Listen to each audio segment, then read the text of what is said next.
2024 at 5:01 p.m. I'll call the meeting to order. This is a hybrid meeting, both on Zoom and in person at Village Hall. We have a quorum, and the agenda was properly posted. So this is the public's opportunity to speak about any subject. There is no one from the public here. So we can discuss and consider the minutes from the September 18th, 2024 Library Board Facilities Subcommittee meeting. Those meeting minutes are linked in the agenda. Motion to approve?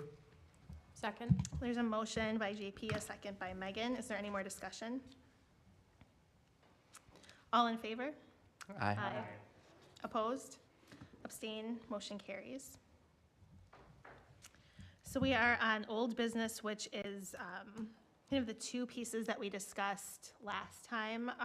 We met on September 18th, which was really discussing the recommendations for what operations would look like. And so that is specifically, we talked about how we would organize the department and what needs would be filled by those potential positions. And that guides our operational planning that I'm working with our finance director on, kind of a little mini financial management plan. And the second was discussing the library space needs for fitting into the Learning Ladder site. And so there are two attachments in tonight's agenda. So one is the space needs worksheets that go kind of correspond to the things that we talked about and meet the square footage requirements for the Learning Ladder physical building, just in terms of total square footage, not including kind of if we were to do any type of additions or anything like that. And so just want to remind you that it's considered a basic service level through DPI standards, and kind of I worked to try to include as many spaces as we could based on the conversations that we had. And then the second agenda, or linked in the agenda, the second document is kind of I tried to summarize everything that we've talked about in both previous facility committee meetings, the facility meeting we had in September, the library board meeting, and then some of the additional tasks that that you kind of tasked me with, which was talking to some library directors and kind of working through, again, some of the hours open for the requirements, meeting the additional requirements that are listed in the Dane County standards, and then revising the staffing and structure so we can, again, better guide some of our financial planning. So I thought it would be perhaps kind of helpful for this group to kind of review the memo and the items listed in the memo. Not that this is by any means anything final, anything that is for sure going to happen, but it's just more of a kind of a feasibility exercise for us right now.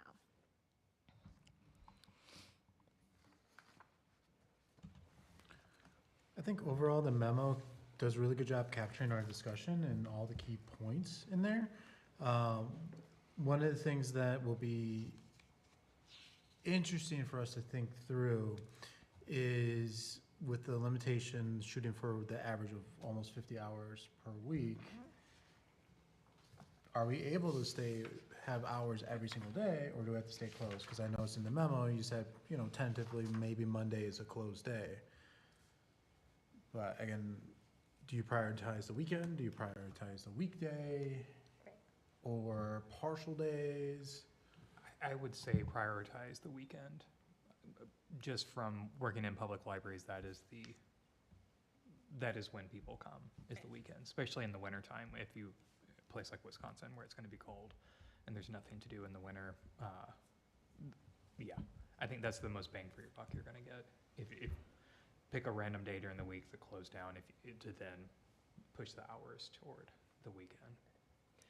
When we came up with these suggested hours too, wasn't there some consideration into looking around at the neighboring libraries and what days they're closed and open? Right, and Okay. so I think, and I'm not sure if we had the two options last time, but it was, could we be closed on, I mean, obviously there's a lot of room for growth here too, which would then factor into kind of long-term planning. But it was, Typically, their libraries are closed on Sundays. I think there's some other smaller libraries in Dane County where they close on other days. This is a way that we can, reduce some of those costs. We still want to obviously meet hours, and we want to be able to staff at the appropriate level so that we have coverage where we need coverage, and we can fully staff of the building as appropriate. Feedback I had gotten was that Saturday and Sunday, it is, staff obviously have lives too, and you don't want to have extreme hours on those weekend dates because it leads to staff burnout, turnover, et cetera. So kind of truncating the weekend hours, specifically on Sunday too. Sunday mornings are not good times for libraries to be open. And then during the week, being open after 7 p.m. tends to have low attendance. And so having kind of a right now, the tentative 7 p.m. cutoff. So yeah, on page 2 of that memo is kind of the standard that we need to meet, which would be about 2,500 hours. We had talked last time too about making sure that Wi-Fi was available outside and perhaps incorporating some type of design into the building to make sure that we, if people still do come and the physical library is closed, the outside is still usable. And then a book drop, a 24/7 book drop was something that we had talked about. And so again, feedback from other area library directors is you don't want that book drop to be out at the street or in the middle of the driveway. You want that attached to the building because otherwise it's staff time and to go out there and how many times do you have to empty it, and it just becomes kind of more of a nuisance for staff, where having that on the building is probably most appropriate. I know in previous plans we had talked about having it being like a drive-through, kind of, Penny Library has the drive-through, some Prairie does too. And I don't know if that's going to be something that we're going to be able to accomplish with this site, but yeah. It feels like a compromise we can make, Right. given the space that we have to work with, I would say. Yeah. Lots of libraries don't, so. Be okay. But the physical hours being open then, the kind of the Tuesday through Sunday, closed on Monday, and being open, the 9 a.m. for like a 9:30 story time is also something it's really important, because then you have babies and toddlers that take morning naps, and again, families are busy at night, and people are kind of working, closing down their workday, and so the after 7 p.m. doesn't become as relevant. So I think that these hours kind of have been fine-tuned a little bit. Obviously, something that will change when could potentially change when the library director comes on board, and we talk to the community more about it. But it is one of those Dane County standards that we have to adhere to, and so making sure that we've given that consideration is important.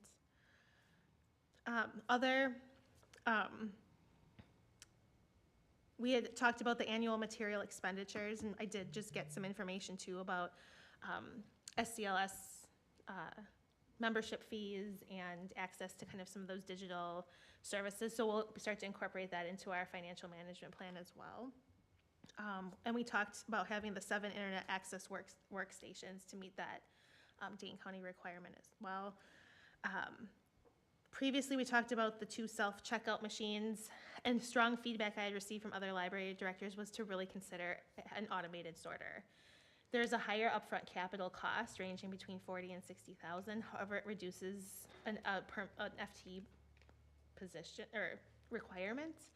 And they said, by having the automated sorter, a space for it, and incorporating that into the layout of the building and using it right away, just really increases efficiency. And they must be there may be a slightly smaller. I haven't actually seen a new one in. That's for staff, correct? An automatic sorter, so they're sorting the books Right. as they come in and need to be, okay, just And making sure knowing- it's not a front-facing thing that most of the.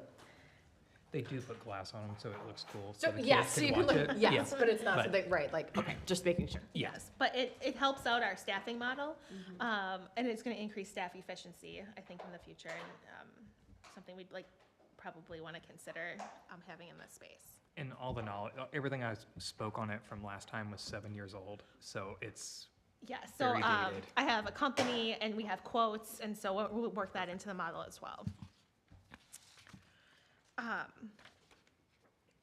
can we take a look a little bit at the staffing structure, because it has changed after a bunch of meetings that I had and kind of moving things around. But I do want to be able to take this and sit down with our finance director and kind of work a little bit more on what this looks like. So right now we have a library director as a full-time position, and that would probably, and maybe you can weigh in on this, librarians in the room, would be the MLS requirements as the, we have to have at least one Yes. Masters of Light. And then that covers whatever the state requires for, yeah.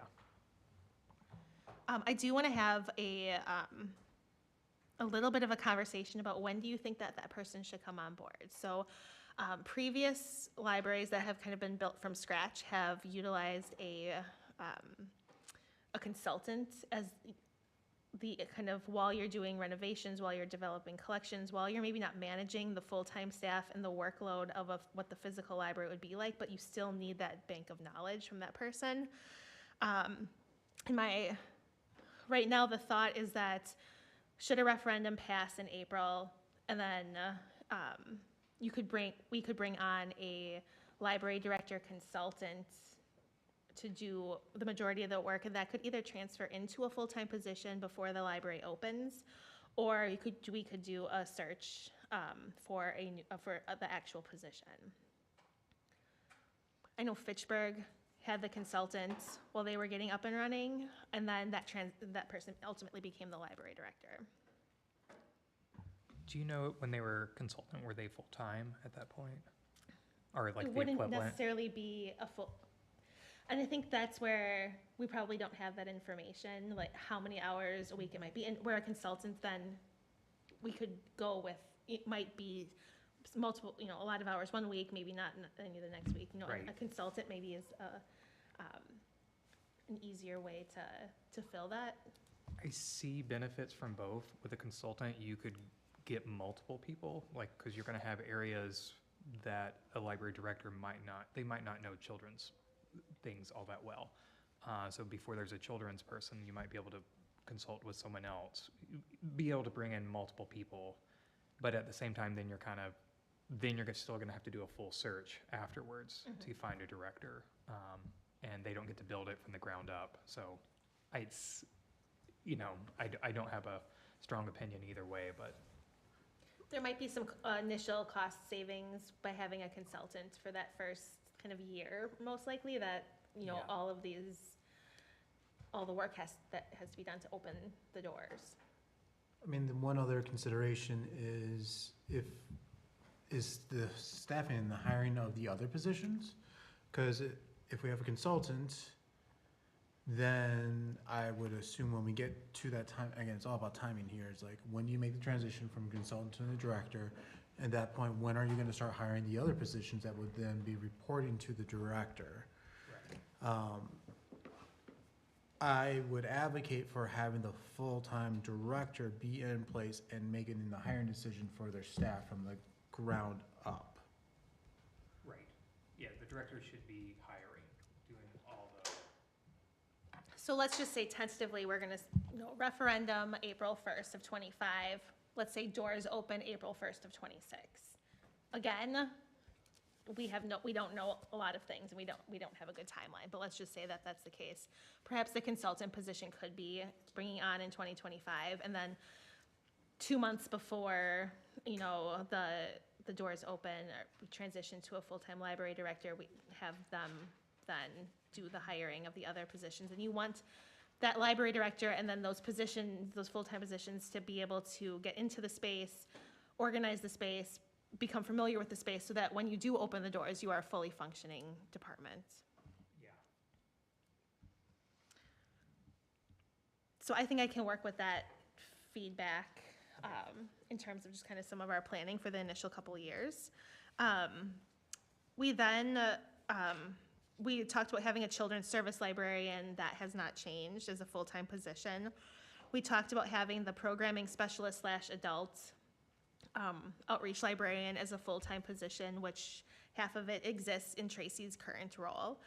And then feedback I got was so circulation services could be 4 part-time positions between 18 and 24 hours each.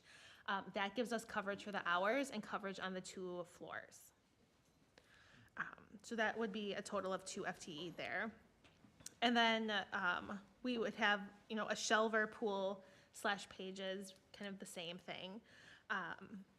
So a shelver pool and pages at, 1.8 FTEs total. And the feedback I got for the pages was also to have kind of a pool of money, like $15,000 a year, and that would be your high school students or, that come in and do part-time work to restock shelves and that kind of thing. And then 2 self-checkout stations and 1 automated sorter brings us to the appropriate amount of FTEs to meet the requirements. Just to confirm, the requirements is 7, correct? Yes. And this is actually a little bit more than 7, like 7.2?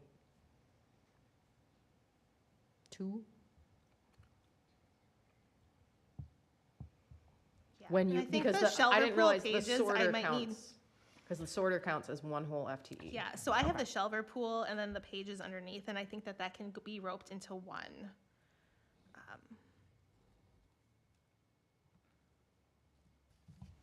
I do, saying this out loud, we have the director's 1, children's services is 2, programming is 3, circulation services, that's 2, that's 5. Self-checkout brings us to 6. Yes. All right, sorry, sorter brings us to 6, self-checkout brings us to 6.4. Correct. And then pages. And then pages, or the shelver pool, which is about, I think before we had said 1.3. Mm-hmm. So if that's at 1.3, that brings us to 7.7. Yes. So, yes. the shelver pool half. Yeah. I think that those two categories, and it's on page 3 of the memo, if anyone's following along, need to be combined, correct? For 1.3 FTE? Yeah. Okay. I can make that change. And then, of course, volunteers that make the world go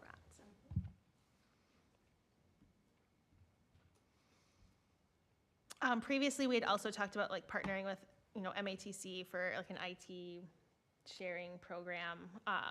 There are, I think, creative ways that we can use other entities in the community to bring in, expertise and what maybe is, needed by certain populations in the community. Okay. So let's, now that that's kind of operations recommendations, let's go back and just talk about kind of general layout a little bit, and then there's 3 other things in new business that we just want to give kind of some updates on. So the space needs worksheet is also attached in the agenda, and I also then, I think there are 2 tabs. I think it came in actually as a PDF. So the last 2, we talked about maybe what would go on the first floor, which is about 7,000 square feet, what would go on the second floor, which would be about 5,000 square feet. Again, this is all hypothetical and can change, but previously we had talked about first floor spaces going from loud when you first walk into the library and the circulation desk and the teen space, then kind of moving into more quieter reading areas as you move back in the building.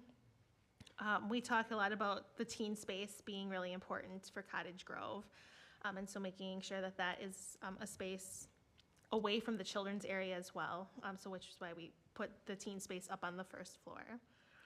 And we had talked about the collection split of having the children's on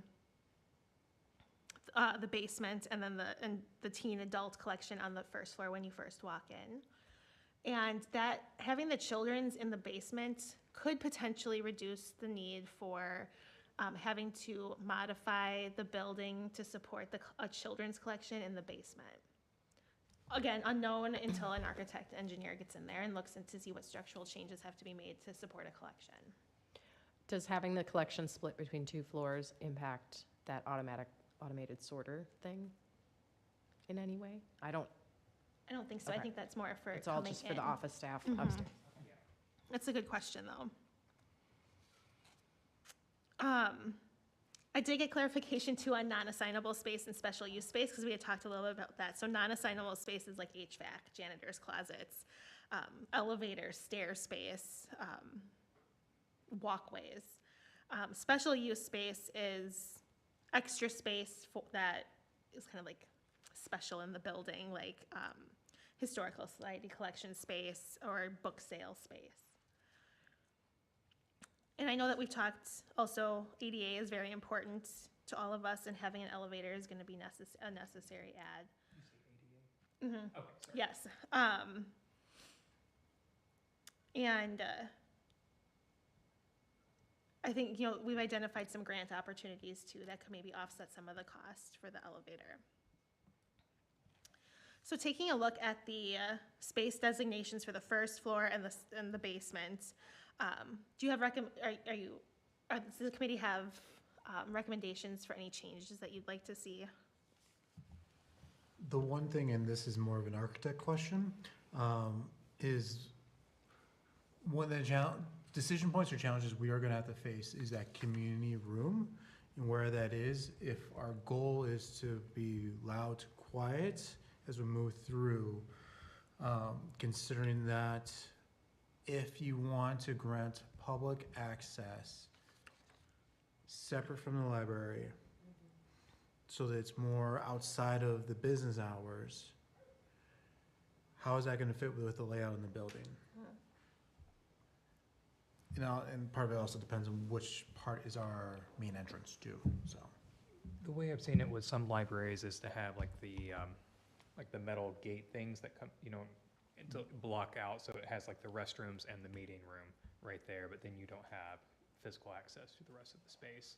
So it would only work if, I haven't been inside Learning Ladder, but if you could do it right from the main door and have the restroom, and have like a nice way where you can bring down like a shop metal gate.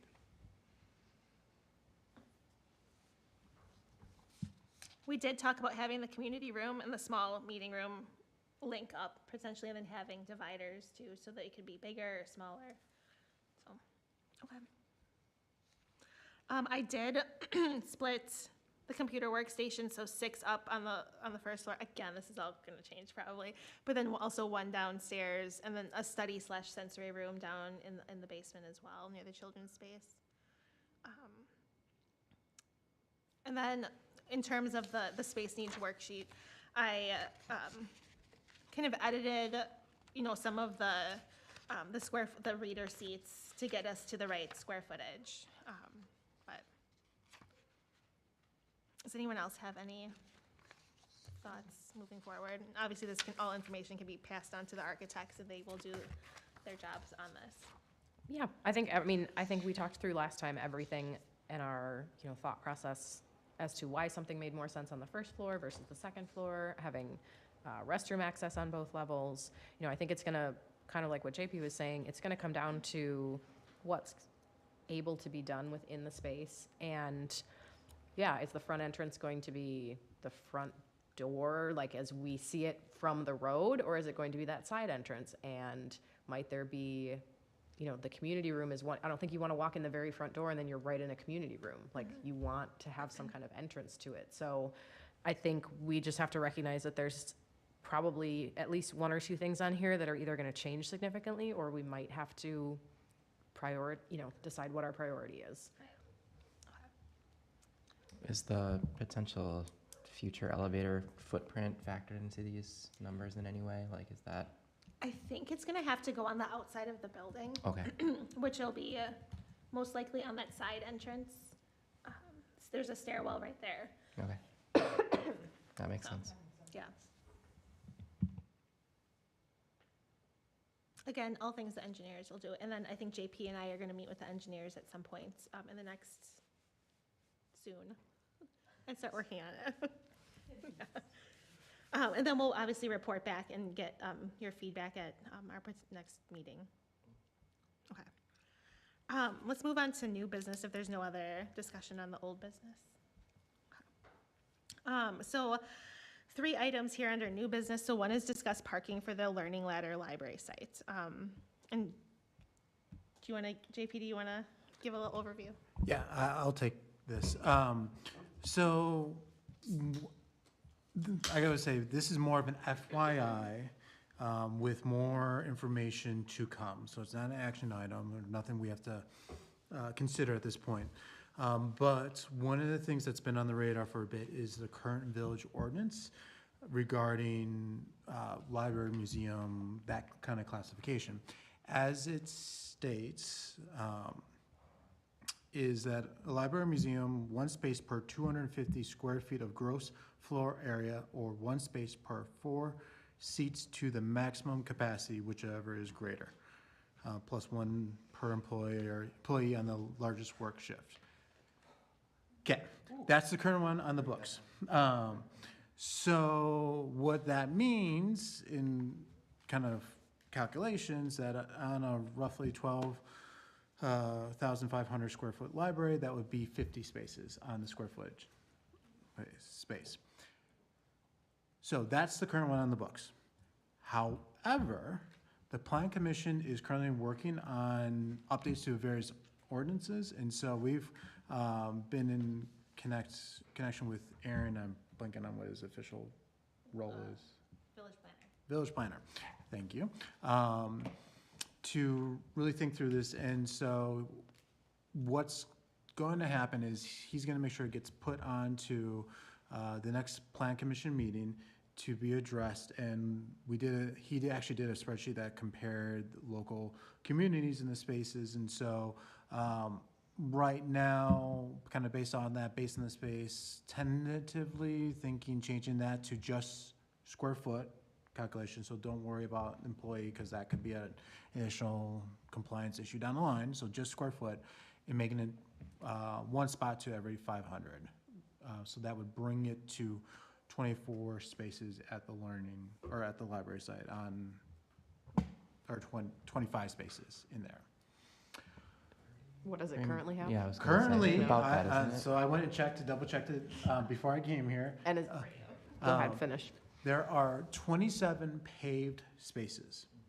I say that in that if you ever go past the site, kind of by the kind of the dumpster that's kind of framed in, there is kind of a gravel spot that the cars have been there before, and there's enough space for 2 cars. So depending on, again, the ordinance, what's calculated, et cetera, we could be at 29.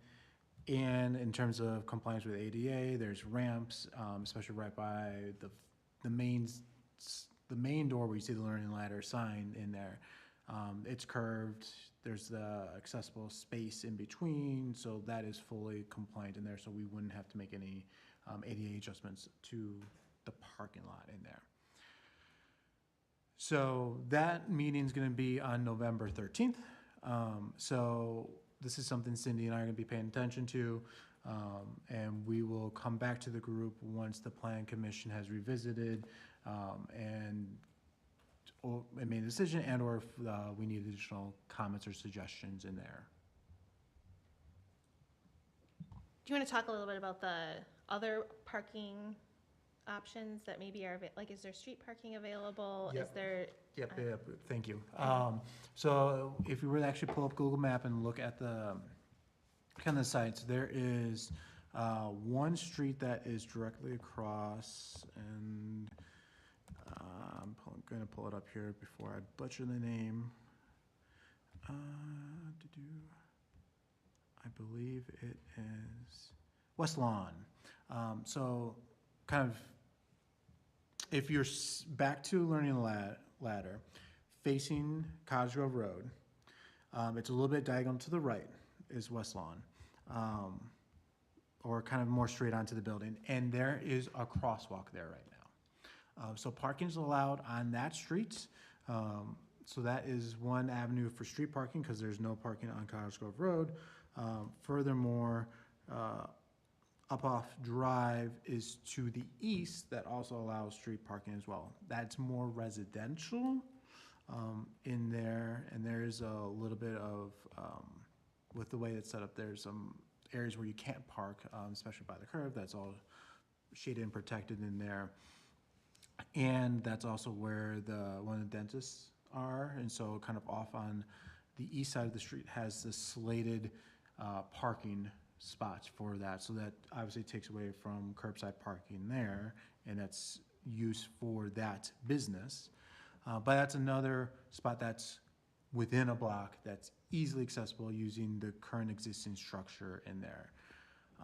So this could be one of those things, like if parking is a concern, how that kind of all gets addressed, whether, especially since Cottage Road is a 25-mile-an-hour speed limit in there, having a lighter crosswalk. I mean, there's things we can think about and do and kind of think through that. But that's also one of those things that Aaron suggested we bring up to the architect to really think through space use, because one of the biggest things is what's the high traffic events. So for us, probably is going to be a community meeting at max capacity. So that's 50 plus people. How can our space accommodate? I mean, there's some tricks or rules that architects use in thinking through. So like 2 people per car space, so that would account in there, was one item that was thrown on the email. But again, this is one of those things that we'll be paying a little bit attention to, kind of thinking through what's best. But at first glance, I think we will be okay with what's currently there. Sorry, that was a very long explanation. Great. No, thank you for looking into that. So we'll keep that on the agenda, future agenda items, to come back with an update on that. The second item under new business is discuss library staff office spaces and needs, because I needed a little bit of direction on that. So we just went through and talked about the organizational charts and how we are going to have 3 full-time positions, and then a kind of a part-time model going from there. So I'd like some feedback on, and obviously using the librarians in the room, on how office space is typically configured, how you would configure it in this space, and who would you put upstairs, who would you put downstairs, based on the things that we've talked about. And I got some, 125 to 150 square feet for an office space is kind of what is typical in the village, at least. I had someone measure. So director, I think, should obviously have a dedicated space, like private, where they can have private meetings and things like that. And upstairs on the first floor, like next to the circulation desk? I would think so. Right now? Yeah, I would think so, yeah. Right now, it's listed under second. Is it? That's, yeah. Yes, because, well, it says consider moving, underneath the second level, it says consider moving director office upstairs. Yes, that was Oh, okay. why it became an agenda item, because I Right. don't Because you know. need to consider. And I think Right. the initial thought was that we were trying to find anything that could feasibly be put downstairs, Mhm. knowing that there's a lot of stuff we want to put upstairs. Yes. You could have you could use the children's floor, I'll call it that, Mm-hmm. like as a kind of a work, like a station, like almost thing, like where the other full-time people have a spot to work, as well as like a place to process books and things like that don't come. I assume we'll be probably buying books that are processed, but there's always random things that you Yeah. have to, yeah. So kind of a staff break room, work room? Work down room, in yeah, all the- that kind The of, lower level, and a director office on the upstairs. yeah. Is there additional office space for children's library, or is that kind of in the circ desk? I would put, just Workroom because or the like another- space, the space is so limited, I hate to advocate, okay, this is on. I hate to advocate for taking stuff away from the public does that make sense? To give office. To give for a office space, yeah.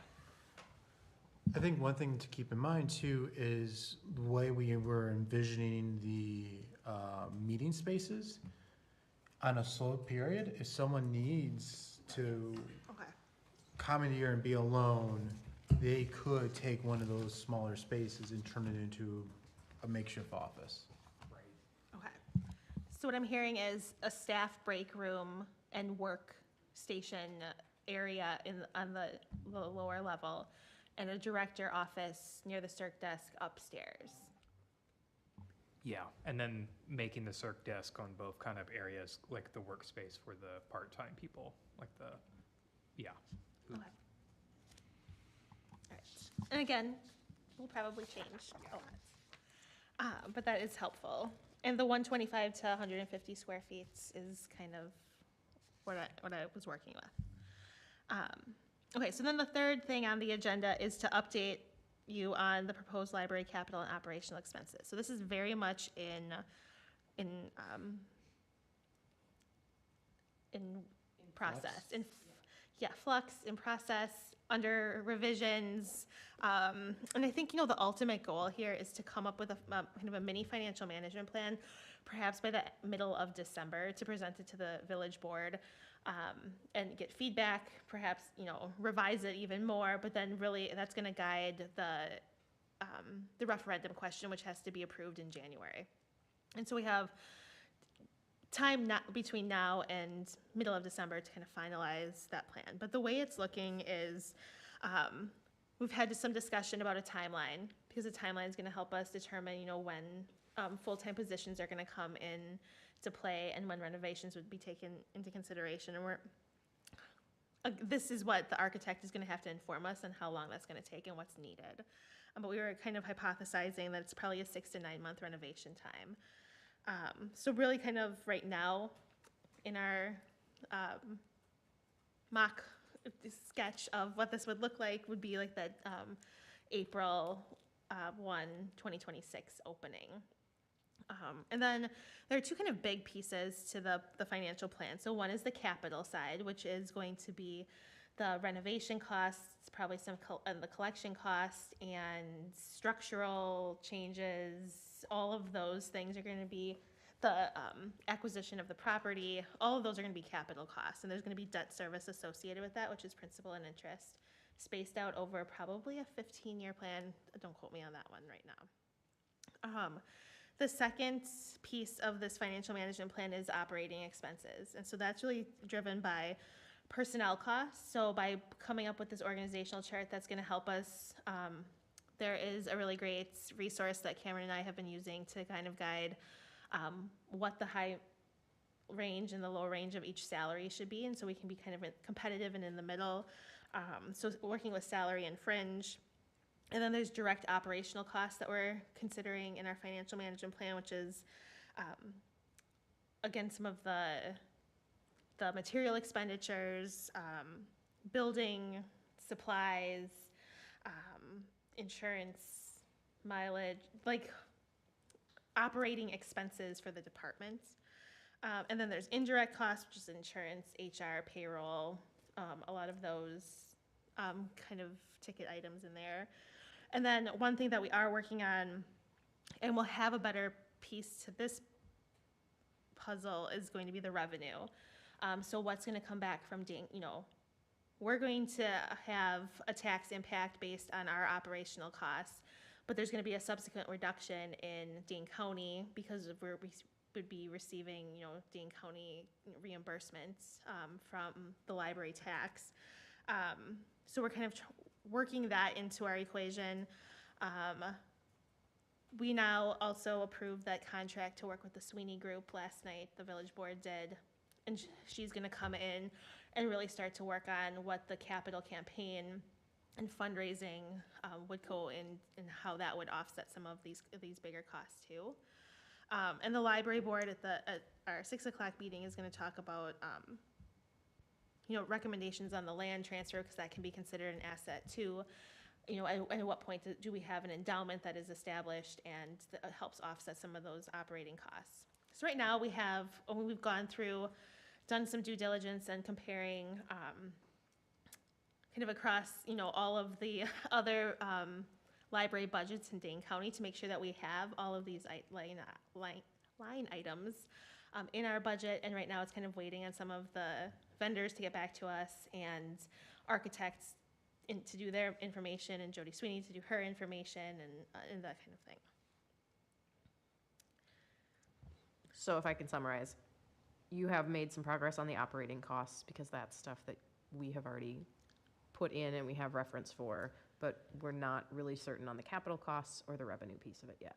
Or that's really what's gonna Yeah, take and us we're gonna until have to do December some to figure edits. out.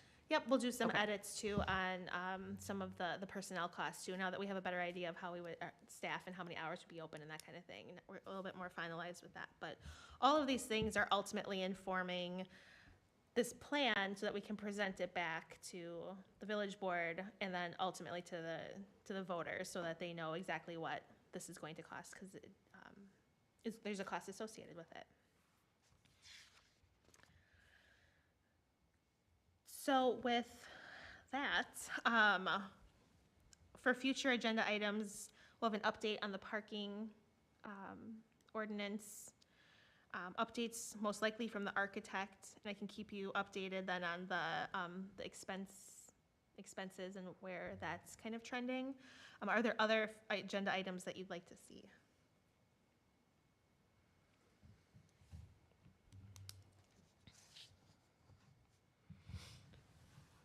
I guess one of the questions that I would have as part of this process and doing the kind of the initial setup costs is, does it make sense for this group to kind of create that wish list of items that that each space would like to have? Because I know when we brought it up, I think in the last meeting, I think there was few things that was proposed, like it would be great to have this in, like, say, the children's space, some of those tools. Does that make sense for us, or is that a little too early, or not even in our lane? Is that something the director would want input on when we hire that library director? It might be very helpful moving forward with the Sweeney capital campaign work that has to be done. So we're going to have to revise our program statement and some of the documents that we had initially had. But it's the work that has to be done with her is also going to be levels of donations and naming rights. And if there are wish list items that we know that donors would be interested in funding, maybe having that list ready to go would be helpful, because that work, again, the silent portion of that campaign is going to start yesterday. I think even if, I don't think it hurts us to start making those types of lists and understanding, like, well, if we're talking about a community room, that's gonna need a table, it's gonna need 50 chairs. How much are we gonna spend on, in terms of when you're trying to put together these capital costs and figure all of that out, there's a big difference between if we're talking about, one magnitude of amount of money spent on furniture versus something else. And so I don't think, even if, again, leaving a lot of that autonomy to the specific items for the library director to choose down the road, I think if we have some frame of reference to at least understand, like, oh, okay, to fill the community room with a table and chairs is going to cost us X number of dollars. I think maybe we could, we've always had a number for the furnishing and fixtures associated with our building costs, and so maybe Right. we can have a conversation about that next time too.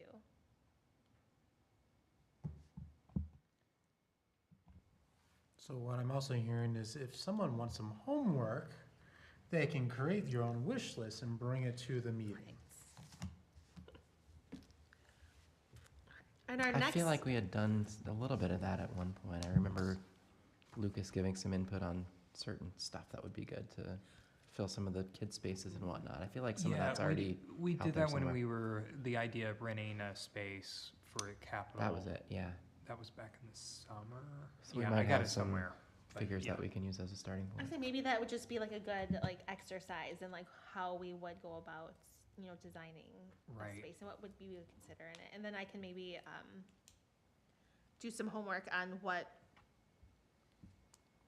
cost furnishings and fixture costs per square foot is typical. which group is doing the capital campaign? The Sweeney Group.